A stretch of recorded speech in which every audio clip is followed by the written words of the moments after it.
We've all been there, stuck in the practice room with no motivation. It sucks. I'm guessing that you've probably been there too because you're on this episode. Or maybe it's going great. You just wanted to make it even better. Either way, we're going to jump into 3 ways to freshen up your sessions. Let's go. Hello and welcome to the Confident Musicianing Podcast. I'm your host, Eleanor, and after countless practice sessions, a ton of broken reeds, and 7 different music school acceptances in 3 different countries, I have learned a thing or two about savoring your practicing, becoming your best practice companion, and actively working towards your musical goals. And I want to share this with you, because I want you to become your best musical self. Are you with me on this? Let's get started.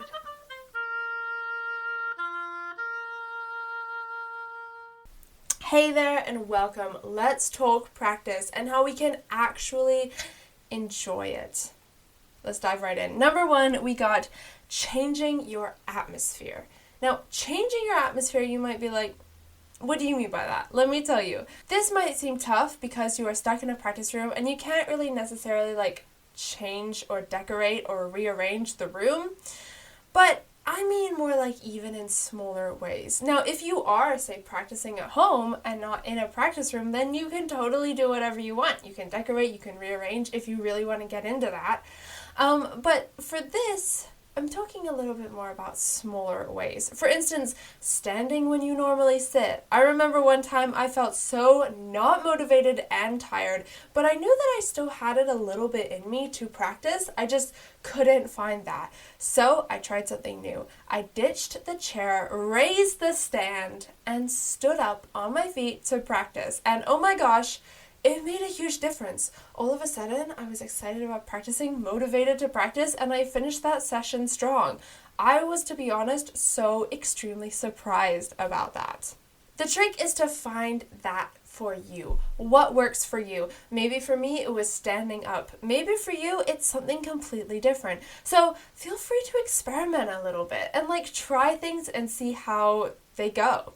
Maybe it is finding a different practice room to practice in. Maybe you practice in one part of the whole way and maybe you want to do a different part, or even opening a window, or even something as niche as bringing a tiny plant or maybe even a tiny fake plant into a practice session, into a practice room to liven it up a little bit. So whatever works for you, find that. So think about it. What would be good for you, right? What would be good?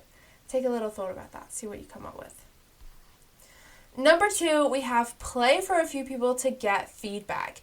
This is for when you don't really know what to do in your practice sessions.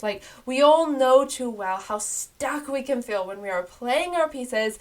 They sound good, and we don't really know what to do to make them great.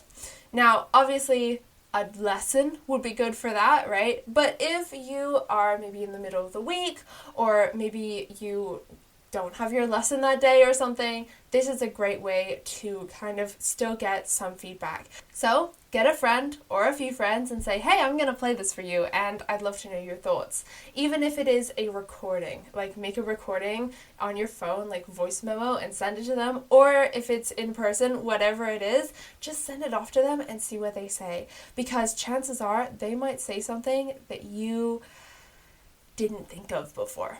Right? That you didn't think of before and you were like, oh my gosh, yes, of course.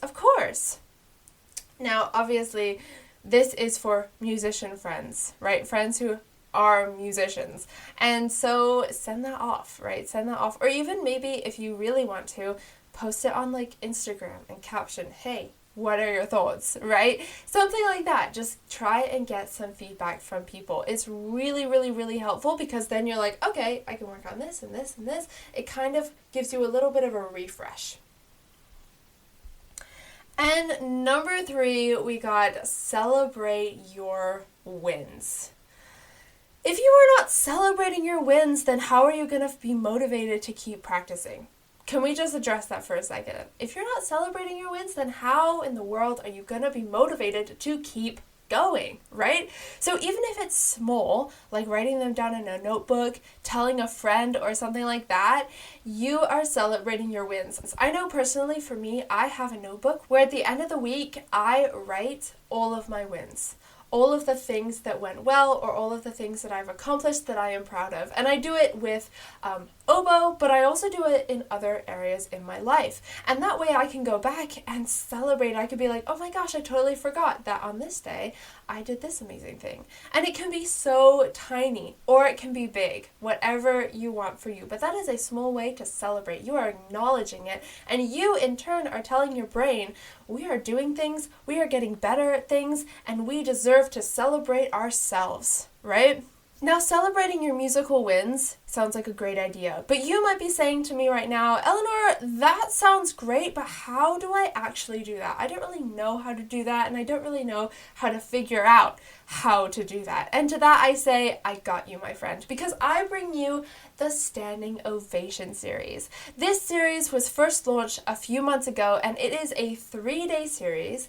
Every day you will get an email from me celebrating the hard work that you have done that day and giving you insightful things to think about for the next day of practice. This is just like your personal standing ovation for 3 days. Heck yeah, sign me up. Are you with me on this? So if you are ready to celebrate you, because I certainly am, click the link in the show notes to get on that Standing Ovation series. Because seriously, I launched this thing like 2 months ago or so, and the people who did it the first time had so many great things to say. For instance, we got Kaylin, who said, I got to get back to my oboe, and I sounded quite okay after a long time of no practice. You know the feeling of coming back to your instrument after a time of rest and being excited to start back at it again. That was Kaylin. Or Nicholas, who said, your Standing Ovation series did the trick. It gave me added encouragement to challenge and surprise myself. Heck yeah. So if you want to be like Kaylin and Nick, sign up for that Standing Ovation series. It is in the show notes in the description below. All right, let's do a quick recap. Number 1, we got change your atmosphere. Whether it is big, small, standing up when you used to sit down, bringing like a plant or something in, or maybe just opening a window if you can, but try to change your atmosphere. Number 2, we got playing for a few people to get feedback. That is so extremely important. Seriously, it is so important. That gives you a chance to see your music in a different light and get lots of exciting and interesting feedback that you might not have thought of before. And number 3, we got celebrate your wins. If you are not celebrating your wins, then how the heck are you going to be motivated to keep practicing? And if you're thinking, Eleanor, how do I celebrate my wins? I got you, because we got the Standing Ovation series. So make sure you go sign up for that. All right, that was it for today. Thank you so much for listening to the podcast. As always, all the links to do with this episode will be in the description, will be in the show notes, from the blog post that goes to this episode to the link for the Standing Ovation series. Make sure you go check that out. You know, do yourself a favor and look at these show notes, because let's be honest, there are some good things in there. And if you want to support the Confident Musicianing Podcast, make sure you give it a follow. And I will see you next time. All right, bye-bye!